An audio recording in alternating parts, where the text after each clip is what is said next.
It's 10 o'clock. This is Sky News at 10. Our top story. Millions of people across England and Wales cast their vote for local councillors and mayoral candidates, the last major test of public opinion before a general election. And there's also a parliamentary by-election happening in Blackpool, where counting is underway. More than 40 people are arrested at a sit-in in South London as they try to block a coach moving migrants to a controversial barge. Led away in handcuffs, Sky News speaks to one of the first asylum seekers to be detained, awaiting deportation to Rwanda.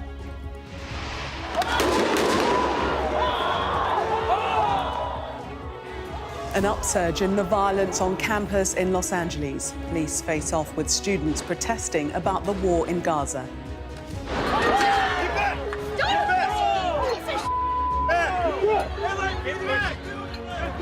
Police officers have just let off a flashbang device. It's used to distract these protesters. I will not be a caretaker leader. John Swinney is in pole position to be the next First Minister of Scotland. A man appears in court charged with murdering 14-year-old Daniel Angerin with a samurai sword. Plus chaos and cancelled shows at Manchester's new Co-op Arena, with Take That becoming the latest act to pull out. And we'll take a first look at tomorrow's front pages in our press preview from 10:30 right through to midnight.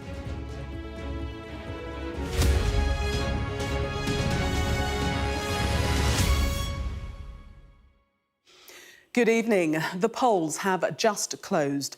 Millions of people in England and Wales have been casting their vote in the local and mayoral elections.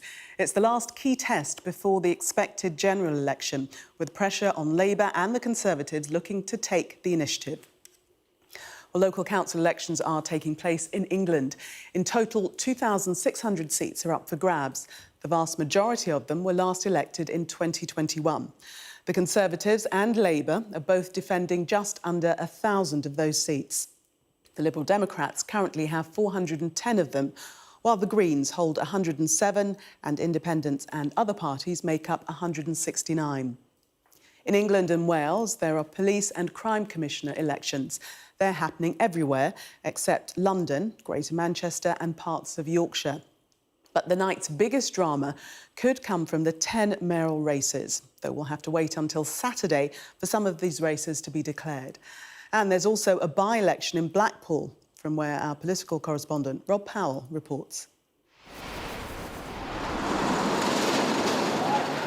A general election rapidly approaching, the Prime Minister trying to turn a corner. In Blackpool South, voters have been picking a new MP after the previous Tory was brought down by a lobbying scandal. Out with his dog Teeny, John has lived in the town for almost 4 decades. 14 years of any single party rule is too much, because they get complacent, they get arrogant. No, I think you need a change. Owen and David say housing shortages and social problems make it tough for younger people. They care about keeping the tourist bit all good, but they don't care about anything else that goes on around it. Helen and her husband Alan blame the chaos caused by recent changes of Prime Minister. Another one bites the dust, that's what I kept saying to myself, and I thought it's just a shambles, an absolute shambles. It shouldn't be like that. Across England, more than 2,000 council seats are up for election, with the Tories likely to suffer losses. The last time most of these seats were fought was in 2021, where we had effectively a vaccine bounce as we rolled out the COVID vaccine. That was our best set of local elections since 2008. So that's a very high base. So compared to that, it is going to be difficult to achieve on that. Voting in North London, it'll likely be a good night for Sir Keir Starmer, but he may still leak votes over his position on the Middle East and green investment.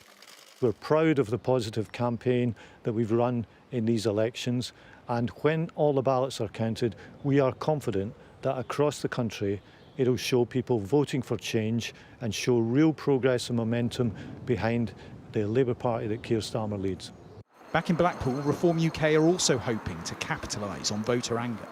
People are so let down and disappointed because they put a lot of trust into these politicians to help them in their town, and they've been completely let down, as have I. Most expect Labour to retake Blackpool South, but this isn't really the party's traditional red wall. After all, the seat was held by the Tories for decades. The council results could follow a similar pattern.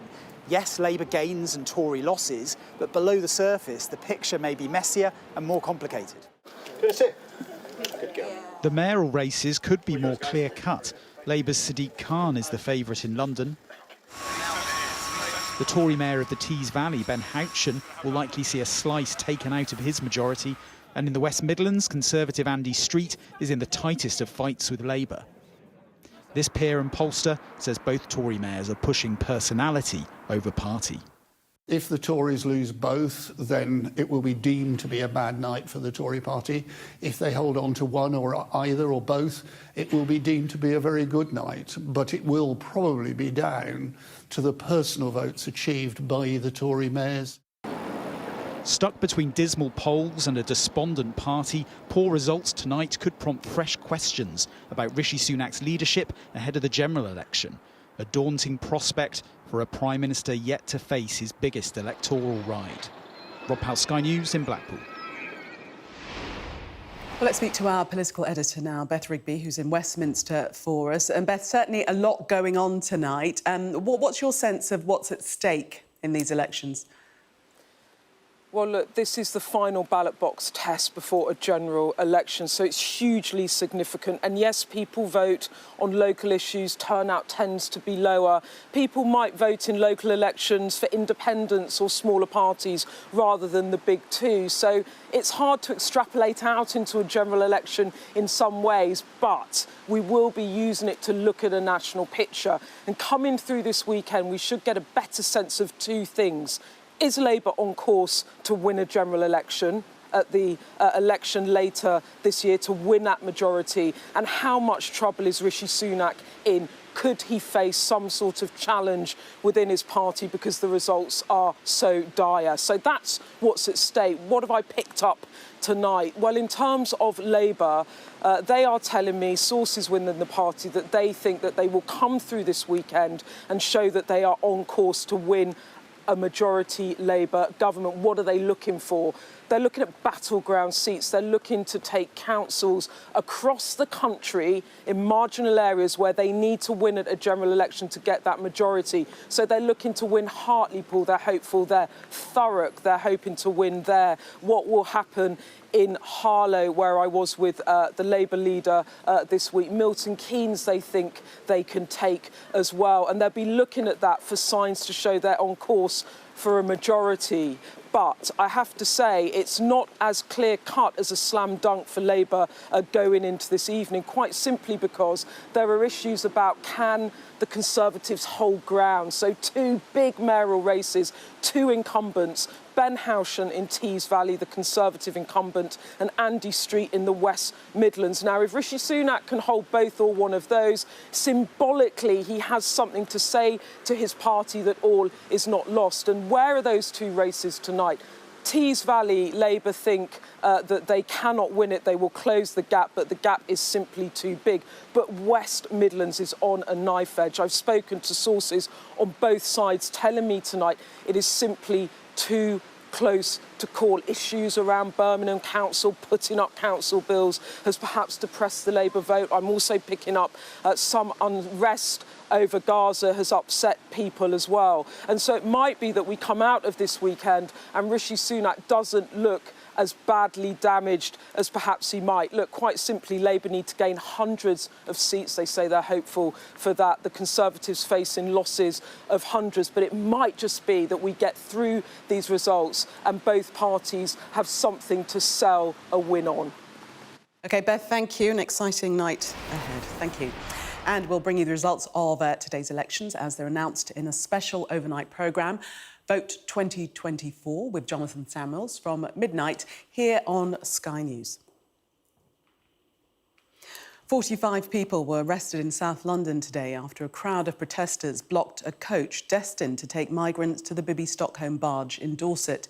Officers broke up a sit-in outside a hotel in Peckham used to house asylum seekers. It comes after more than 700 people arrived in the UK yesterday after crossing the Channel in small boats, a new record for the year so far. Sadia Chowdhury reports. A set of slashed tyres, not what this coach was expecting to pick up today. It had come to remove asylum seekers from a hotel in Peckham and take them to the Bibi Stockholm barge. Hours later, it left empty. The protesters not as easy to move. They say the protest was to protect asylum seekers from being forcibly removed. What had started off as a peaceful protest here about refugees, about the rights to have a community and to protect those refugees, and now descending into utter chaos here in South London.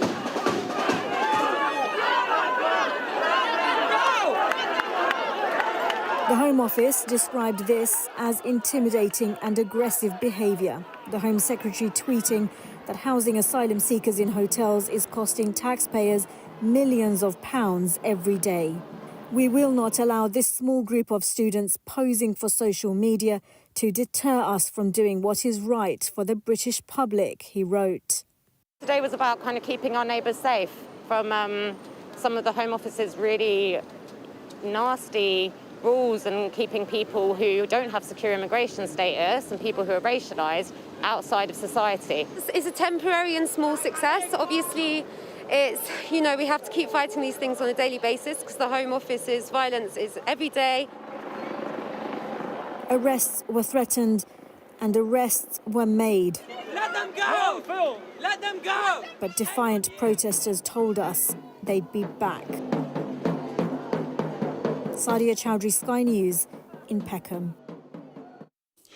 Sky News has spoken to one of the first asylum seekers sent to a detention centre awaiting deportation to Rwanda. He says he attended a regular immigration appointment and was led away in handcuffs and taken to a site near Gatwick Airport. Our communities correspondent Becky Johnson reports. He's my brother. As asylum seekers were taken away in handcuffs, protesters sang their support for the men. It was filmed by a friend of the man just about to be led out. He was loaded into an immigration detention van. He'd come for his regular fortnightly appointment at the Home Office building in Loughborough when he was detained. His friend drove to the centre when he realised he hadn't returned home to Derby. Since he was taken away, his friends have been trying to keep in contact with him from inside the detention centre near Gatwick Airport, where he's being held. As we were filming, he called. He agreed to speak to me. We've changed his name to protect his identity. How is he feeling? الان چه احساسی داری ایمان؟ الان واقعا احساس کنم که چون پایان خط رسیدیم. He's feeling so bad. He's just feeling like in prison, in jail. And where is he? تری بهمون بگی کجا نی الان بران؟ آره یه ساختمان مال سرکوه نام همون چسبیدی یعنی تو فرودگاه گتویه. Broke house in Gatwick, as he said. It's cut out? Yeah, because he need to top up. His detention has left his friends in shock. Originally from Iran, he'd been in the UK for almost 2 years. When I saw him, that was awful. With handcuff, and I think nobody deserved that to have this situation. Did he know he was at risk of being sent to Rwanda? No. He's a nice guy. He doesn't do any bad things actually. And when I saw him like that, I was so upset. I started to cry. The Home Office announced earlier this week that it had begun detaining people due to be sent to Rwanda. Charities say they're hearing from more and more people who've been taken to removal centres. How many people have you been contacted by from detention? Probably around 10, I would say. 10 people that you already know yeah. have been detained? Yeah. They've just been told that they will be removed to Rwanda. No timescale? No timescale. It's making asylum seekers across the country uneasy. They're worried who will be next. Becky Johnson, Sky News, Derby. There have been more dramatic scenes at the University of California in Los Angeles during pro-Palestinian protests over the war in Gaza. Police tore down barricades, dismantled encampments and used flares to disperse the demonstrators. Well, since the protest began in mid-April, more than 2,000 people have been arrested at 39 campuses. The protests appear to still be intensifying across the country, with pro-Palestinian demonstrations held at a further 28 universities. At UCLA, police cleared a camp centred on Dixon Court outside the main university library. Officers used flashbangs and batons to disperse protesters in violent scenes. And just to warn you, this story from our US correspondent Martha Kellner does contain flashing images throughout. Everybody back to the front! Hold the line! Hold line! Grab shield! Grab shield! This is their last stand. One more push. But almost certainly not the final act in a movement which is sweeping this country. Police versus protesters. Many of them, but not all, are students. A mismatch, though, in heft and in hardware. One side equipped for a riot. Let's go, I need shield! The other for a rainy day. We need a line on the tie, stay together, stay tight! For a week, pro-Palestinian protesters occupied this part of the university campus. One of the grandest buildings in one of America's most prestigious universities. This is what it looks like now. A makeshift medical tent, too, to treat the injured. The resolve of these protesters is now being seriously tested. Those at the front of this barricade are calling for helmets and shields as they try to stem the advance of the police. The police had already tried once to break up the protests. Get back! For many students, this is about much more than Gaza. It's about policing too. Police officers have just let off a flashbang device. It's used to distract these protesters as they prepare to move in and dismantle this encampment. But seemingly overwhelmed by protesters' resistance, they retreated. Celebrations, though, were short-lived. More explosions overhead. Police hacking down the fence guarding the encampment. Chemical spray was fired towards them. This is absolutely ridiculous. Then protesters picked off, one by one. They're students! Rubber bullets were deployed too. At least one man requiring hospital treatment. The force used by police will be closely scrutinised. His people divided, a president forced to intervene. Vandalism, trespassing, breaking windows, shutting down campuses, forcing the cancellation of classes and graduations. None of this is a peaceful protest. A tense and violent few days here and on campuses across this country left some wondering how on earth to restore peace and order. Martha Kellner, Sky News, Los Angeles. And our US correspondent Mark Stone is on campus at UCLA now. Mark, we've seen that police have dismantled the encampment, but does that mean that the protests are over? Yeah, they've dismantled the encampment in those extraordinary pictures. You saw that. And have a look at this. This is precisely the point where Martha and her team were filming last night, where you can see those two skips there is where the tents were. It's where the clashes were. It's where the police tactics shocked many people, certainly among the protesters, but beyond as well. It has all been cleared up now. There isn't a heavy police presence here at all at the moment. There are some LAPD officers that are here still. The university has its own police force as well. They too are here. But I think the question now is, where does this go next? Where does it go in terms of the protesters who were here last night? Many were arrested, many more were not. What will they do? Will they feel angered, emboldened by the actions of the police? Will they try to return? We just don't know.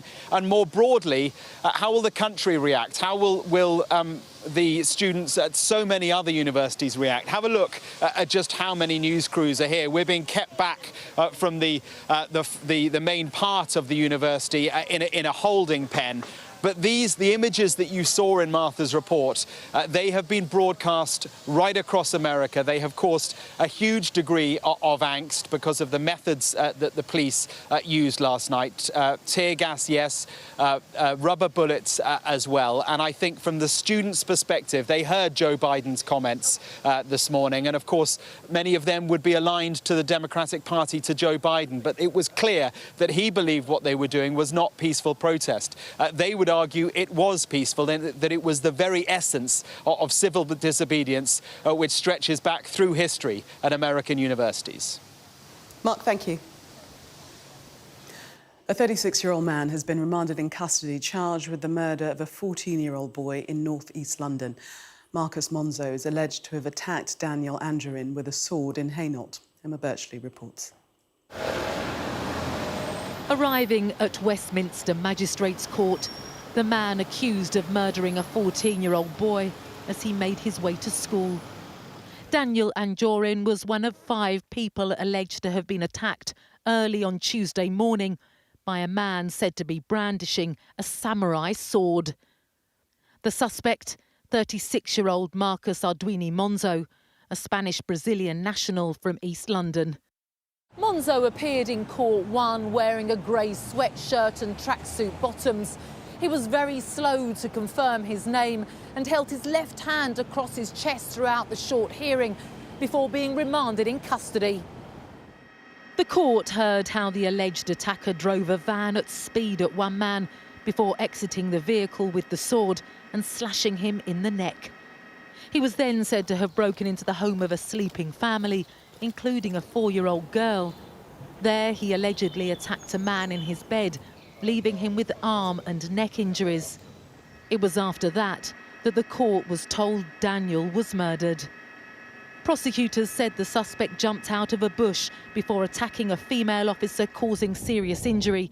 A second officer was also hurt. A steady stream of people have continued to bring flowers to the scene in Hainault, where the boy, described as wonderful, much loved and hard-working by his family, lost his life. As well as murder, Monzo faces 6 other charges, including 2 counts of attempted murder and 2 of grievous bodily harm. He's due to appear at the Old Bailey on Tuesday. Emma Birchley, Sky News. John Swinney is on track to become Scotland's first minister after his main rival, Kate Forbes, decided not to challenge him.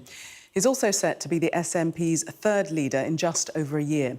Mr Swinney insisted he would not be a caretaker and is determined to lead the party beyond the next Scottish elections. Our Scotland correspondent Conor Gillis reports. He is the former leader who couldn't say no. I care too much about the future of Scotland and the Scottish National Party to walk on by. John Swinney, an SNP stalwart, is now set to become the party's 3rd leader in little over a year. I am no caretaker. I am no interim leader. I am offering to lead my party through the Westminster elections and to lead us beyond the 2026 elections, 2 contests which I intend to win for the SNP and for Scotland. A coronation on the cards after his main rival, Kate Forbes, ended speculation she would rerun for the top job. Conor Gillis. John Swinney, what do you say to people who suggest you're the continuity candidate 2.0? There's going to have to be change.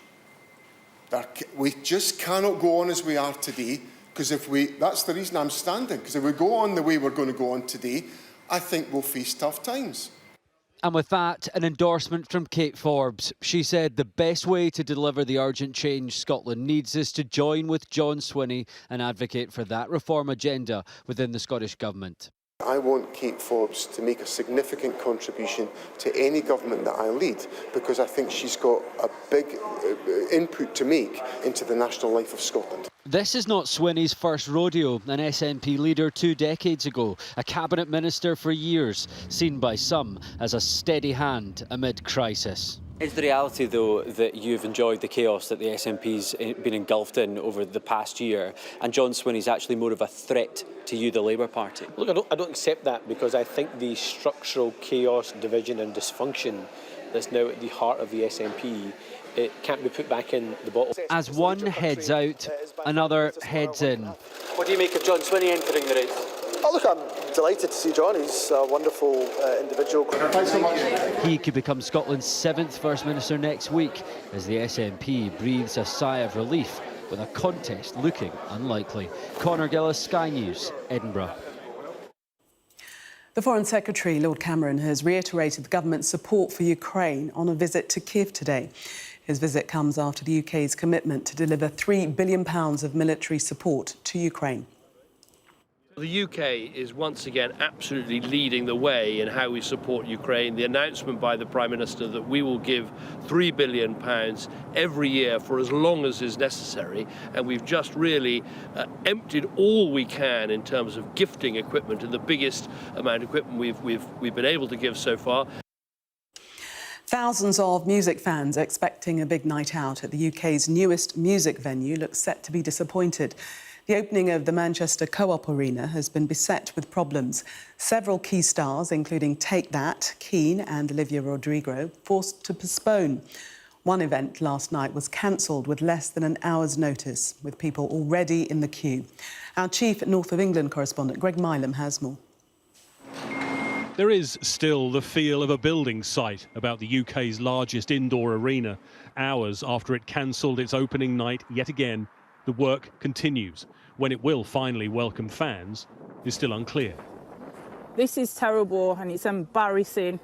Thousands, including Cynthia Angel, were turned away at the last minute. This is ridiculous, absolutely ridiculous. You've got people who've travelled from outside of town and they're stuck. It isn't what was envisaged in this slick announcement of a venue seating 23,000 and costing £360 million. And the cancellation of this week's shows by Olivia Rodrigo, devastating for Carolyn. She was taking her daughter Lily. They don't realise the human impact, particularly on young people. You know, this was a birthday present for Lily, where she was taking a friend. It's really expensive for me. I'm a single parent.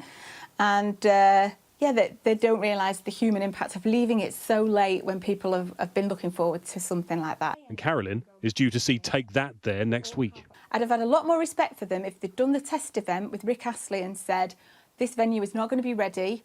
We're going to let everyone know that the next 2 months' worth of events that are scheduled are now postponed or cancelled. And then at least everyone would know where they stood. It's been a series of technical problems that have delayed Co-op Live's opening. On April the 20th, thousands had invitations to a test show featuring Rick Astley revoked less than 2 hours before the event. The official opening event, starring the comedian Peter Kay, was then postponed twice. A gig featuring the Black Keys, due to take place last Saturday, was then postponed. And now last night's show and the 2 Olivia Rodrigo concerts have also been hit.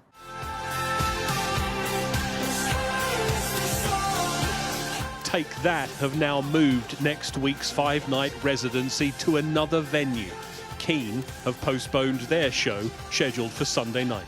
The schedule for May and June is packed, and the venue says it understands the need to reassure fans, but it hasn't ruled out further postponements. It said it won't run any event until it is absolutely safe to do so, but this is a venue with big-name backers. Hi everyone, I'm Harry. I'm incredibly proud to be a part of Co-op Live. For now, this isn't music to anyone's ears, and there is no sign of when that uncertainty will end. Greg Milam, Sky News, Manchester. Well, that was Sky News at 10. Coming up, we'll take a first look at tomorrow's newspapers in the press preview. Tonight, we're joined by Nancy Fielder, Editor-in-Chief at National World, alongside Lucy Fisher, Whitehall Editor at the Financial Times. Amongst the stories we'll be discussing, this on the front of the Telegraph. Its headline, PM to offer Ireland Rwanda deal. We'll be right back. Do stay with us.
Welcome back. You're watching Sky News. In just a moment, the press preview, a first look at what's on the front pages as they arrive. But first, our top stories.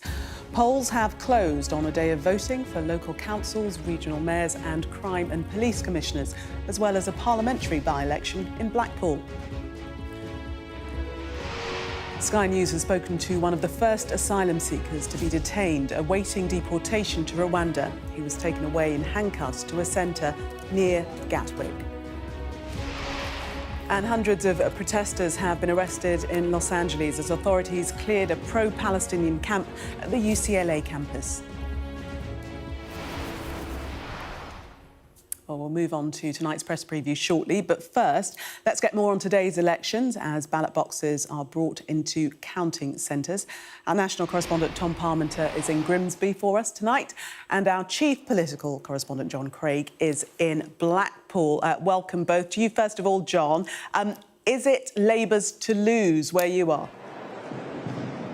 Well, this is Blackpool South, a seat previously held by the Conservatives with a majority of 3,690. Nothing like some of the big 20,000 plus majorities that Labour's overturned during this Parliament. They've taken 6 seats off the Tories already since the 2019 general election. Now, just to show you just how important Labour sees this poll here, is that Pat McFadden, Labour's national campaign chief, has said the most important election of the night is the historic by-election in Blackpool, caused by yet more Tory chaos and scandal. It's the only election today where voters have had the opportunity to directly reject Rishi Sunak's party in Westminster. Well, the by-election was caused by the scandal involving Scott Benton, the former Conservative MP, boasted to undercover journalists from the Times in a sting that he was a lobbyist for the gambling industry. He got a 35-day suspension, and rather than face a recall petition, he quit, triggering this by-election. Labour are overwhelming favourites to win here. Could be a low turnout, though, which might mean the majority is not as emphatic as they would hope. Now, earlier in the campaign, Reform had hopes perhaps of beating the Conservatives into second place. Doesn't look as though that has happened. All the signs are that in a few hours' time, Chris Webb will be the new Labour MP for Blackpool South. David Jones is the Conservative candidate. A bit embarrassing for him. We learned during the campaign that he's also the chairman of Fylde Conservative Association just down the coast. There, of course, is another scandal involving a Tory MP, Mark Menzies, complaining about being imprisoned, held hostage, if you like, by what he called bad people. So this is a by-election which Labour are expected to win pretty comfortably. Incidentally, the Reform Party candidate, Form UK candidate, is Mark Butcher. An indication of how confident Labour are. Sir Keir Starmer's been here twice already, including once this week. Prime Minister's questions yesterday, right at the beginning, he said he hoped that Labour's defector, Dan Poulter, the former Tory MP, by Friday would not be Labour's newest MP. He's hoping for another new MP in the morning. All the signs are he's going to get it, but he may not get the emphatic majority that he's hoping for. OK, we shall see. John, thank you to Tommy in Grimsby. A third of council seats up for grabs where you are. How's it looking? There's a buzz of excitement inside Grimsby Auditorium here tonight as the counters get stuck into the ballot papers and sorting them between all the wards that are up for grabs. A third of the seats here in North East Lincolnshire have been contested in this election, and there are hundreds and just dozens of real crucial local council election counts that are going on across England tonight, and here it is all about whether or not the Conservatives will hang on to overall control of North East Lincolnshire Council. They are defending 11 of the 12 seats that are being counted in the hall behind us. And this, of course, is where Sky News has based its Target Towns project, looking at Grimsby and Cleethorpes, hearing from ordinary people as to where they're at with politics and politicians. And the overwhelming sense that we've had over the last couple of months is that, look, people are just hacked off with both politics and politicians. So turnout will be very interesting here tonight. And of course, we will watch very closely. Can the Conservatives hold on to this council? And that will be a case of measuring the losses, I think, across England tonight for the Conservatives, and then trying to weigh up how well they've done. OK, Tom and John, thank you both.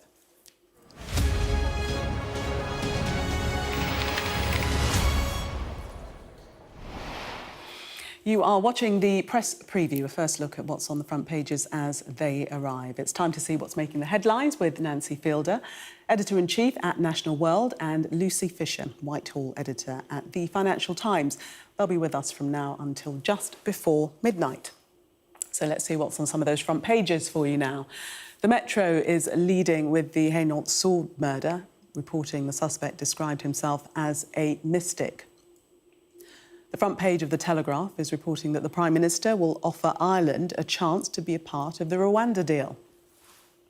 The Daily Mail is also leading on migration with the headline, "Whose side is Labour really on?" The Guardian front page reads, PM to allow oil and gas exploration at sites intended for offshore wind. While the Eye says Labour woos Team Trump as Starmer prepares for power, with claims the Labour leader and shadow Foreign Secretary are to step up meetings with Donald Trump's inner circle. The Times front page focuses on councils rushing to cut building targets under Tory reforms before Labour has a chance to scrap them. The Financial Times is reporting the head of the Financial Conduct Authority has ignored warnings from the Bank of England over the risk posed by private equity groups.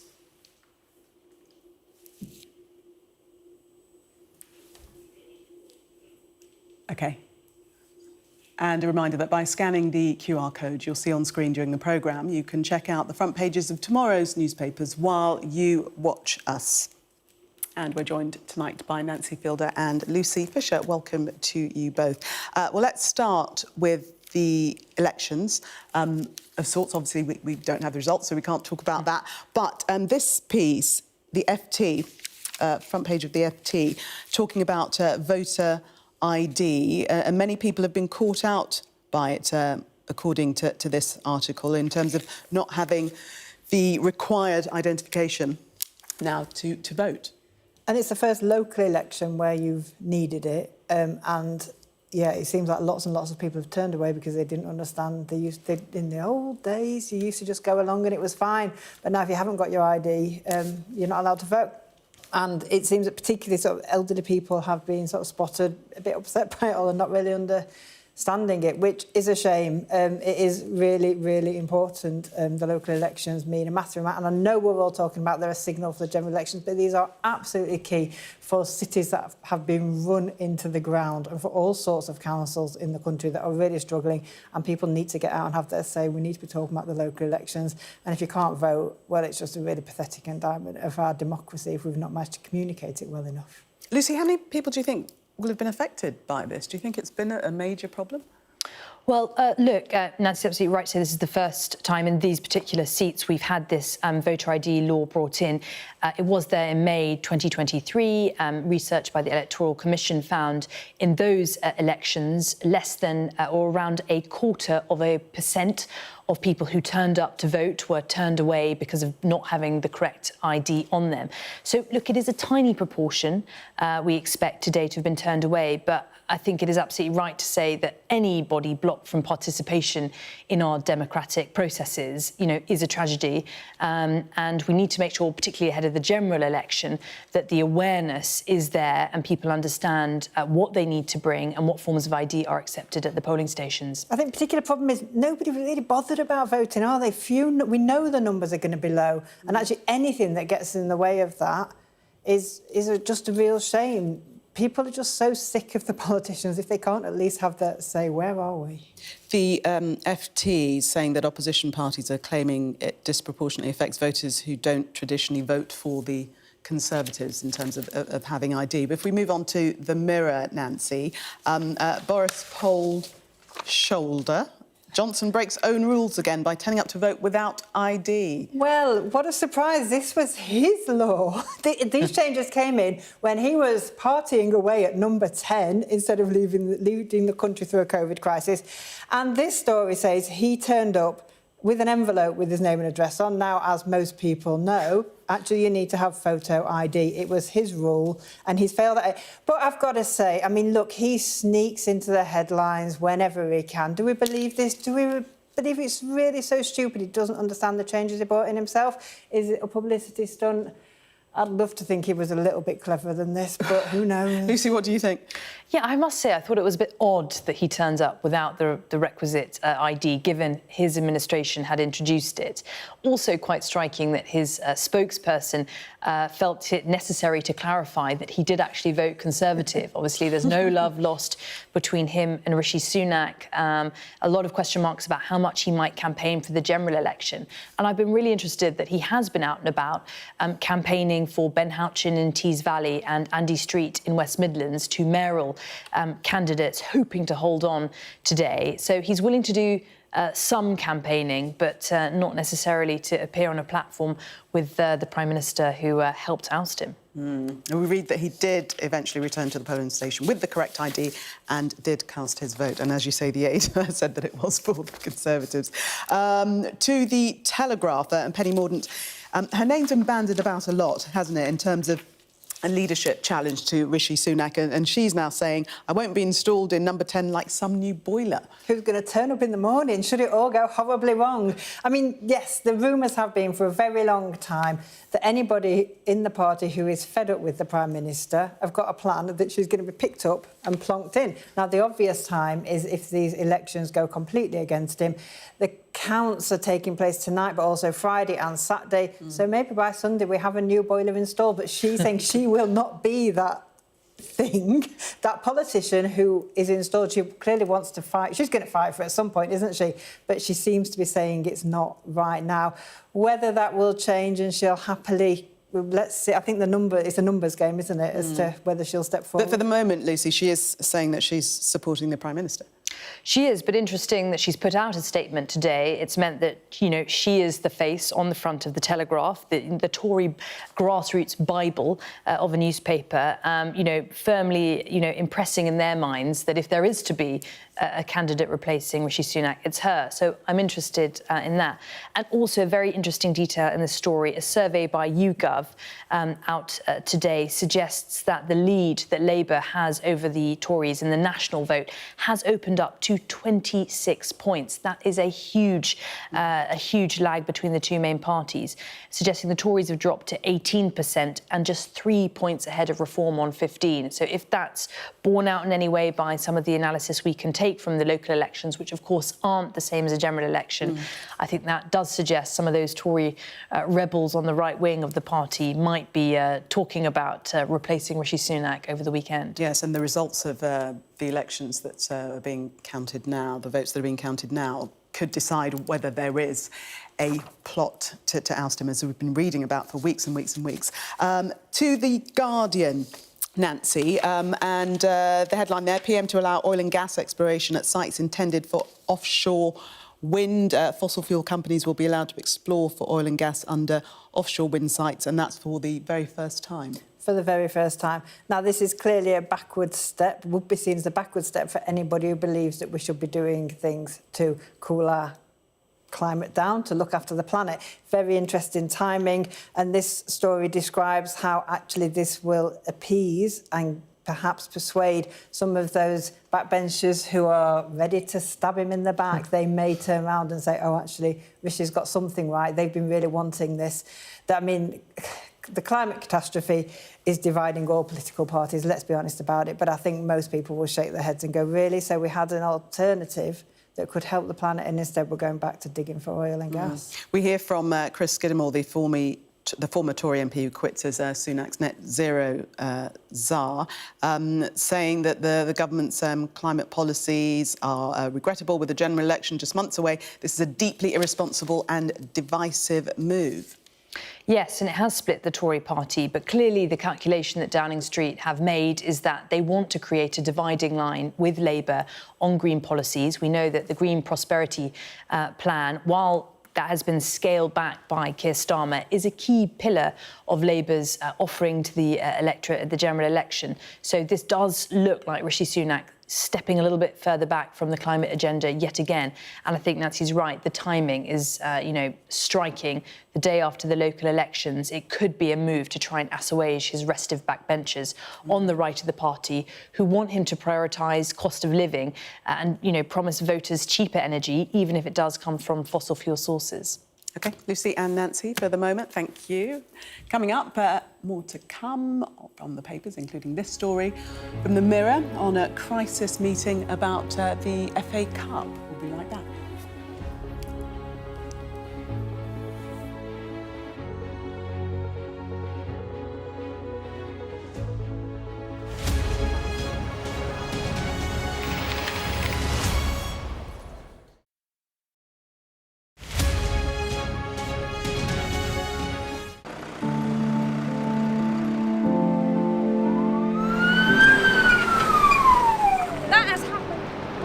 So now it's coming from both sides and it's moving this way.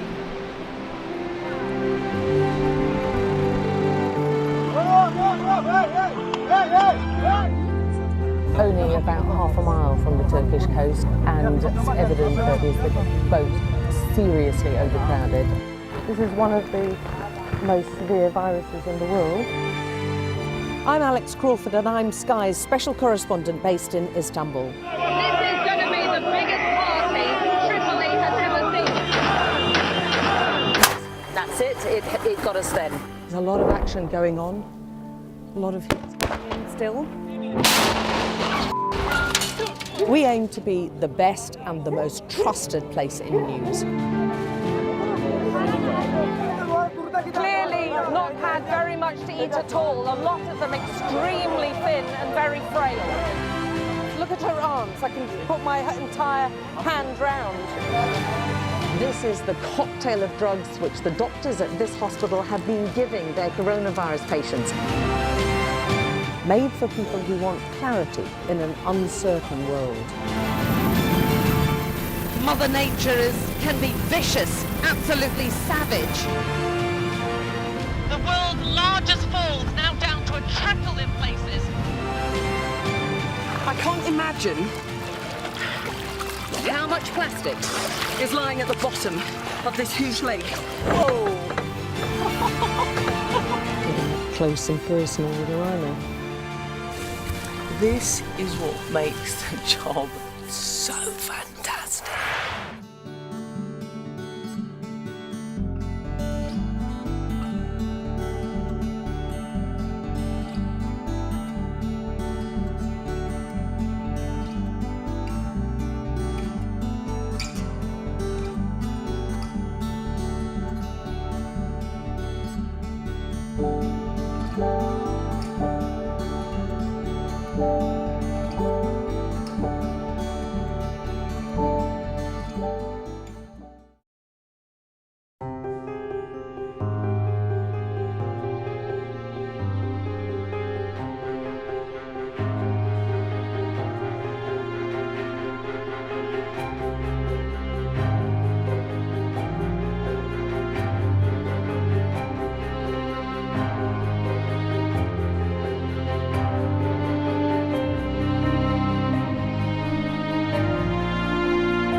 Welcome back. You are watching the press preview. Still with me, Nancy Fielder, Editor-in-Chief at National World, and Lucy Fisher, Whitehall Editor at the Financial Times.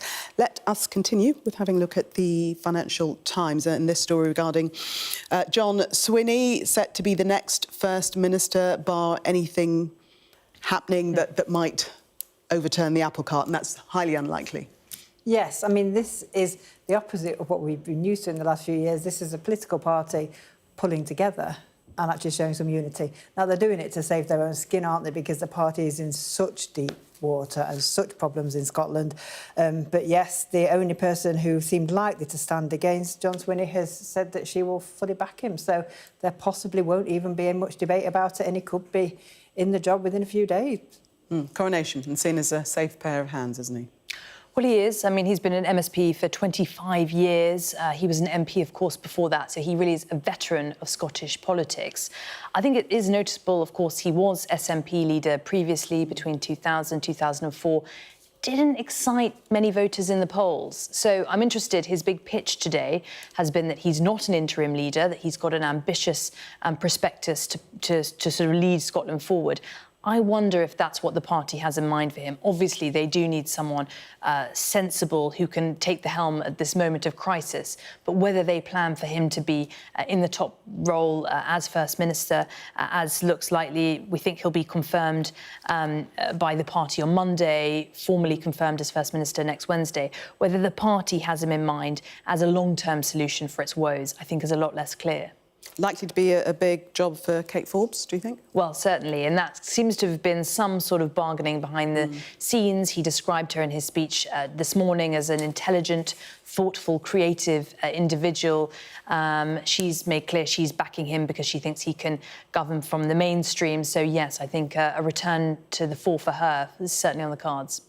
Nancy, take us into this story on the front of the Mirror. FA talks over cup crisis. What crisis? So the crisis is that replays are going to be dumped. Now, this might not sound particularly important and actually a good thing if you support one of the really big clubs that plays in Europe that has billions of pounds to throw at players. But where it really matters is the really small clubs. This is meant to be, it's the oldest cup in the world. It's meant to be anybody can win it. And actually, it matters a huge amount to small clubs whether you can get your replay, whether you can get a little bit of extra money in. The big clubs don't want it because they've got too much, it's too busy. But the first and second round don't even involve the really big clubs. So I think this is just the FA giving in to big clubs. And actually, lots of our football clubs struggle to survive. There are really, really obvious cases where they could just disappear. So why not just keep things as they are rather than always pandering to the top of the Premier League? Let's think about everybody. Lucy, does this seem like a crisis to you? Well, look, I think it would be a shame if you see the likes of Wrexham, you know, getting to play, a small club like Wrexham, getting to play like the big giants like Manchester United. That is, you know, exciting, and it's a sort of interesting quirk of the FA Cup system that you get these smaller and bigger clubs playing. So I think it would be a shame, not least for the monetary reasons that Nancy outlined, if they scrap the replays. OK, Lucy and Nancy, thank you both. We'll see you in the next hour. Coming up next on Sky News at 11. Counting begins after millions of people across England and Wales cast their vote for local councillors and mayoral candidates.